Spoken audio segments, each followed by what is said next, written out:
మన పురాణాల్లోని దేవుళ్ళు కేవలం శక్తులే కాదు, మన లోపల ఉండే భావాలకు ప్రతీకలు. ఈ ప్రకృతిలో ఉండే చైతన్య రూపాలు.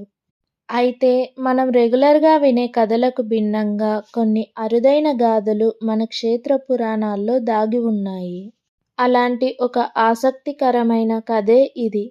నరసింహస్వామికి లక్ష్మీదేవికి మధ్య జరిగిన ఒక చిన్న ఆట వివాదం.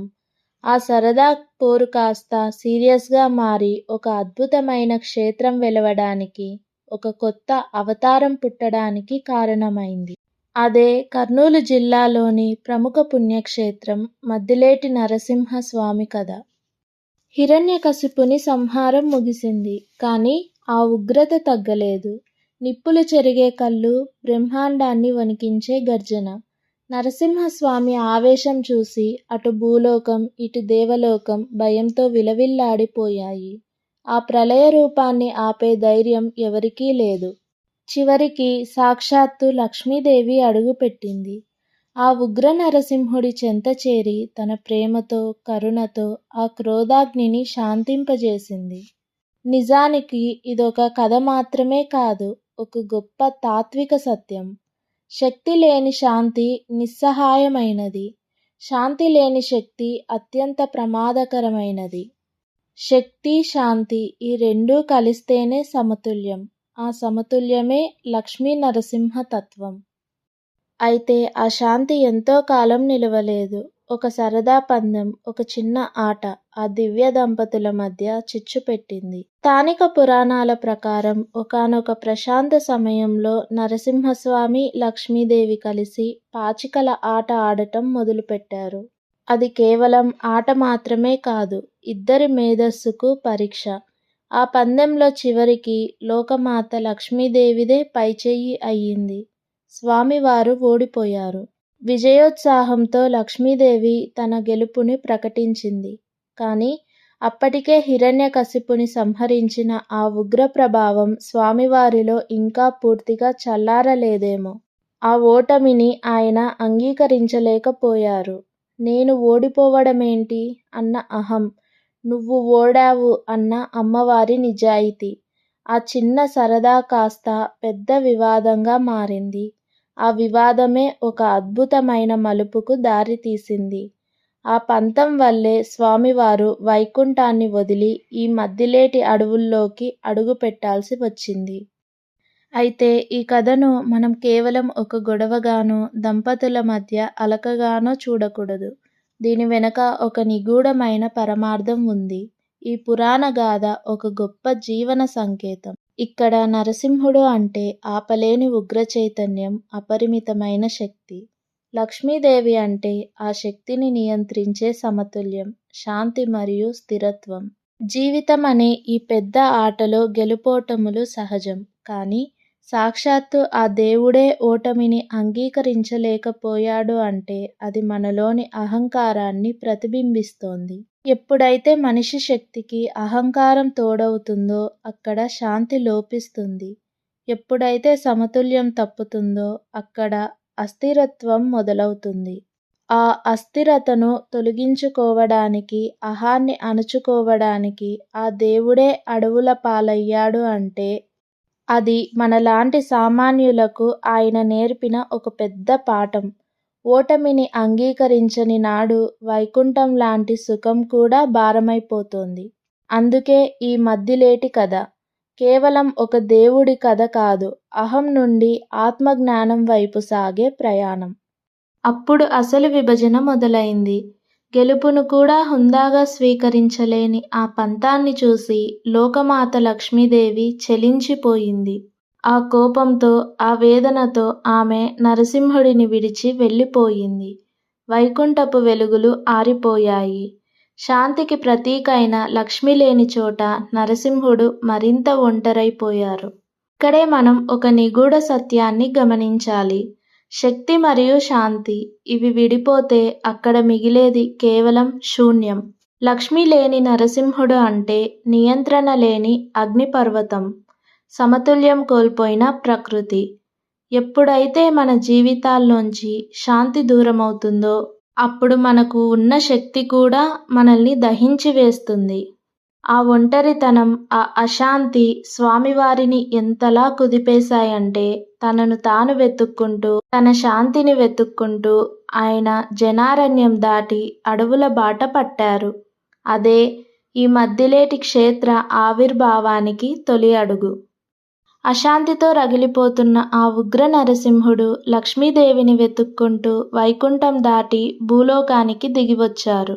అలా వచ్చిన ఆయన అడుగులు పడింది నేటి ఆంధ్రప్రదేశ్లోని దట్టమైన నల్లమల అడవుల్లో. లోకమాత వియోగం ఆయనను మరింత కుంగదీసింది. ఆ అన్వేషణలో ఆయన అడవి అడవిని గాలించారు. ఆ ప్రయాణంలోనే ఒక అద్భుతం జరిగింది. లోకాన్ని వణికించిన ఆ ఉగ్రత ఒంటరితనంతో నెమ్మదిగా తపస్సుగా మారింది. తనను తాను శాంతింపజేసుకునే క్రమంలో ఆ అడవిలోని ఒక ప్రశాంత కోనలో ఆయన స్థిరపడిపోయారు. నల్లమల లోయల్లోని ఆ పవిత్ర ప్రదేశమే నేటి మద్దిలేటి క్షేత్రం. ఒకప్పుడు హిరణ్యకశిపుని పేగులను మాలగా వేసుకున్న ఆ భీకర రూపం ఇక్కడ భక్తుల కష్టాలను తీర్చే చల్లని మద్దిలేటి స్వామిగా రూపాంతరం చెందింది. స్థానిక కథల ప్రకారం స్వామివారు ఇక్కడ మద్ది చెట్ల నీడన వెలిశారు కాబట్టే ఆయనకు మద్దిలేటి అనే పేరు స్థిరపడిందని చెబుతారు. శక్తి మరియు శాంతి కోసం వెతికిన ప్రయాణమే ఈ మద్దిలేటి స్వామి అవతారం. అసలు ఈ మద్దిలేటి అనే పేరు వెనుక ఉన్న అర్థం ఏంటో తెలుసా? దీని వెనుక ఒక అద్భుతమైన దేశీ వివరణ ఉంది. స్థానిక భాషలో మడ్డి అంటే మట్టి అని, లేటి అంటే నిలిచినవాడు అని అర్థం. అంటే సాక్షాత్తు ఆ పరమాత్ముడు ఆకాశం నుంచి దిగివచ్చి ఈ సామాన్యమైన మట్టిలో నిలిచినవాడు అని దీని భావం. చూడండి, పురాణాల్లో నరసింహస్వామి అంటే స్తంభాన్ని చీల్చుకుని వచ్చే భీకర రూపం, లేదా వైకుంఠంలో కొలువుండే రాచటీవి. కానీ ఇక్కడ మద్దిలేటిలో ఆయన రూపం వేరు. ఆయన బంగారు సింహాసనాల మీద కూర్చునే రాజభవన దేవుడు కాదు. గిరిజనుల మధ్య పచ్చని చెట్ల నీడన మట్టి పాదాలతో నడిచే అడవుల దేవుడు. మట్టిలో నిలిచాడు అంటే సామాన్య ప్రజల కష్టాల్లో పాలు పంచుకోవడానికి సిద్ధంగా ఉన్నాడని అర్థం. అందుకే ఈ మద్దిలేటి స్వామిని భక్తులు తమ ఇంట్లోని పెద్ద దిక్కులా భావిస్తారు. ఆడంబరాలకు దూరంగా కేవలం భక్తికి మాత్రమే లొంగే ఈ రూపం భగవంతుడు మనిషికి ఎంత దగ్గరగా ఉంటాడో చెప్పడానికి ఒక సజీవ సాక్ష్యం. ఈ మద్దిలేటి స్వామి కథ మనకు ఇచ్చే సందేశం ఏంటి? ఇది కేవలం ఒక దేవుడి ప్రయాణం మాత్రమే కాదు, ప్రతి మనిషి లోపల జరగాల్సిన ఒక పరివర్తన. ఈ గాథ మనకు 3 ముఖ్యమైన విషయాలను గుర్తు చేస్తుంది. మొదటిది, శక్తికి శాంతి అవసరం. అపరిమితమైన శక్తి ఉన్నప్పుడు అది అహంకారంగా మారకుండా ఉండాలంటే దానికి శాంతి అనే అడ్డుకట్ట ఉండాలి. రెండవది, అహానికి వినయం తోడవ్వాలి. గెలుపోటముల ఆటలో ఓటమిని అంగీకరించలేకపోవడం అహంకారం. కానీ ఆ అహం వల్ల కోల్పోయిన దాన్ని వెతుక్కుంటూ అడవుల బాట పట్టడం వినయం. మూడవది, విభేదమే పరివర్తనకు మార్గం. లక్ష్మీదేవితో వచ్చిన ఆ చిన్న వివాదమే నరసింహుడిని ఒక కొత్త రూపంలోకి మార్చింది. ఉగ్ర రూపంతో హిరణ్యకశిపుని సంహరించిన ఆ స్వామి మద్దిలేటిలో తపోమూర్తిగా మారారు అంటే అది క్రోధాన్ని జయించి ప్రశాంతతను పొందిన స్థితికి సంకేతం. మనలో రగిలే కోపాన్ని, అహాన్ని అణచుకున్నప్పుడే మనం కూడా ఆ మద్దిలేటి స్వామిలాగే ఉన్నతమైన స్థితిని చేరుకోగలం. వైకుంఠపు వెలుగుల కంటే మట్టిలో నిలిచిన ఆ దేవుడి కథ మనకు నేర్పే పాఠం ఇదే.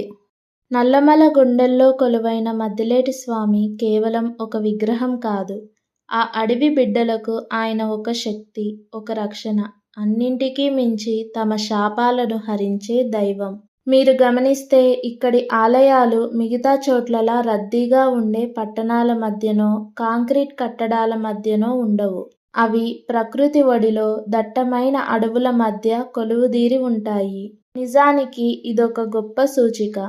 ఆధ్యాత్మికత అంటే భారీ శబ్దాలు, ఆడంబరాలు కాదు. అసలైన భక్తి ప్రకృతి మౌనంలో, అడవి నిశ్శబ్దంలోనే దొరుకుతుందని మద్దిలేటి క్షేత్రం మనకు చెబుతుంది. కోలాహలమైన నగరాల్లో దొరకని ప్రశాంతతను వెతుక్కుంటూ మనిషి అరణ్యంలోకి అడుగుపెట్టినప్పుడు అక్కడ మట్టిలో నిలిచిన ఆ దేవుడు మనకు కనిపిస్తాడు. ఆ నిశ్శబ్దంలోనే మన అంతరాత్మతో మనం మాట్లాడుకునే అవకాశం దొరుకుతుంది.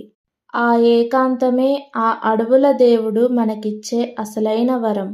అయితే ఈ వియోగం శాశ్వతం కాదు. పంతం వీడాక, అహం కరిగాక ఆ దివ్య దంపతులు మళ్ళీ ఒకటయ్యారని క్షేత్ర పురాణాలు చెబుతున్నాయి. ఆ ఉగ్ర నరసింహుడు శాంతించి తపోమూర్తిగా మారిన వేళ లోకమాత లక్ష్మీదేవి మళ్ళీ ఆయన చెంతకు చేరింది. ఇదే ఈ కథ ఇచ్చే పరమౌషధం లాంటి ఉపదేశం. శక్తి ఒక్కటే ఉంటే అది విధ్వంసం, శాంతి ఒక్కటే ఉంటే అది నిశ్చలత్వం. కానీ ఆ రెండూ కలిసినప్పుడే అది పరిపూర్ణ స్థితి.